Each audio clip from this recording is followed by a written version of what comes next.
From the CISO series, it's Cybersecurity Headlines. These are the cybersecurity headlines for Tuesday, August 26, 2025. I'm Hadass Kasorla. If Salesforce flutters its wings in San Francisco, Farmers Insurance confirms that 1.1 million customers were swept up in the same Salesforce-targeted hack that has already hit companies like Google, Workday, and Allianz Life. Farmers says attackers gained access through third-party vendor Salesforce's system in late May, exposing names, addresses, dates of birth, driver's license numbers, and partial social security numbers. The breach is part of a wider spree tied to the Shiny Hunters group, which used voice phishing to trick employees and exfiltrate data from Salesforce instances across industries. How is this still tricking people?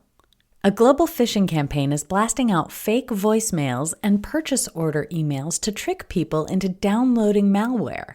Victims get an email that looks like a missed call alert with a play voicemail button leading to a phishing page dressed up with their own company logo and domain.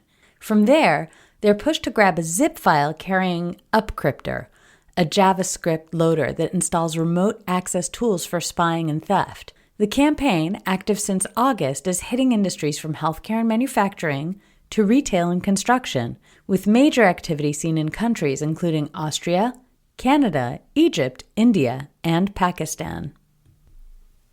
From tagging to bagging, APT36 is stepping up from simple hacks to more advanced techniques.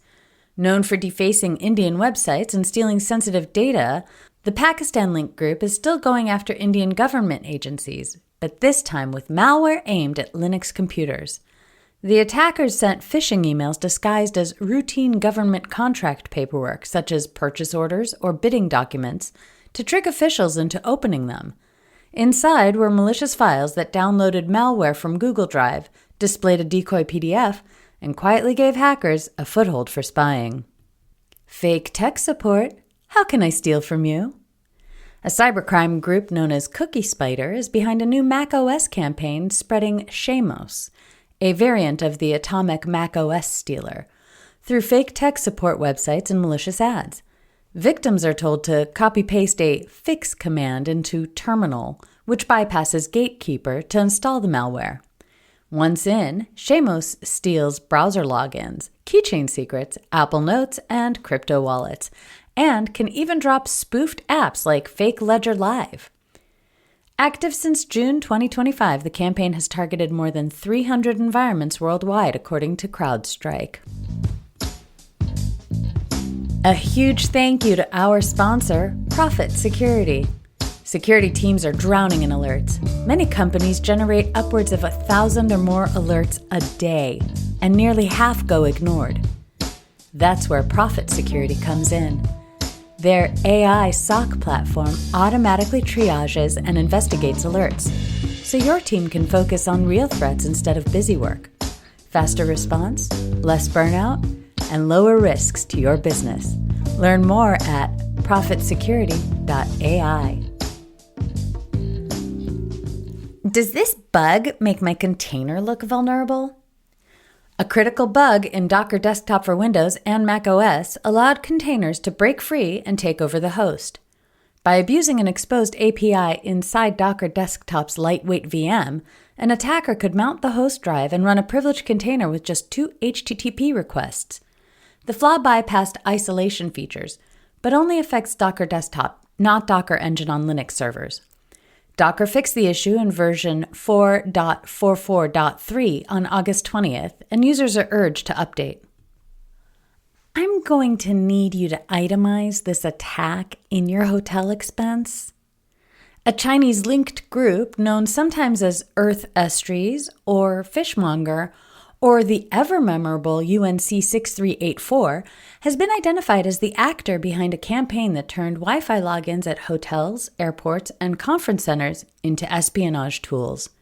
Targeting Southeast Asian diplomats and officials who would try to connect through the usual captive portal splash page, the attackers hijacked the connection and delivered a fake Adobe plugin update which installed a backdoor tool called PlugX, giving the hackers access for surveillance.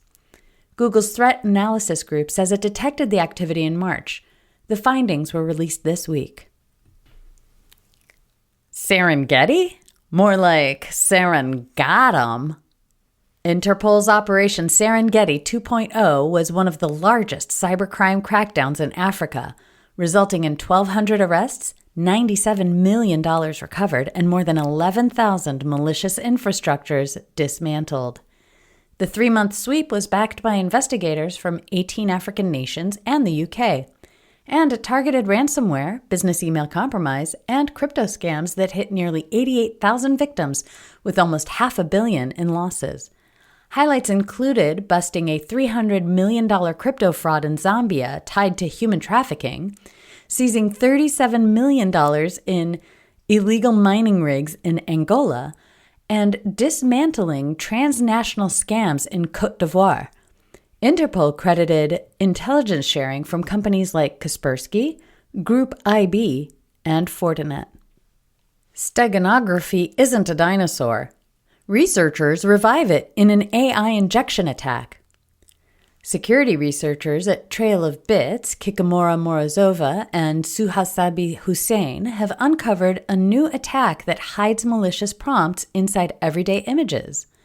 The method, called an image scaling attack, exploits the fact that most AI tools automatically shrink pictures before analyzing them. At full size, the images look harmless, but once downscaled, hidden instructions appear telling the AI to leak data or execute commands. It's an updated spin on steganography, which is the art of hiding secrets in images, but it's engineered to exploit how AIs process images. The researchers warn this could be used for prompt injection attacks. Look at the inbox of any CISO and you'll either find an endless stream of vendor outreach emails or some very robust filtering rules.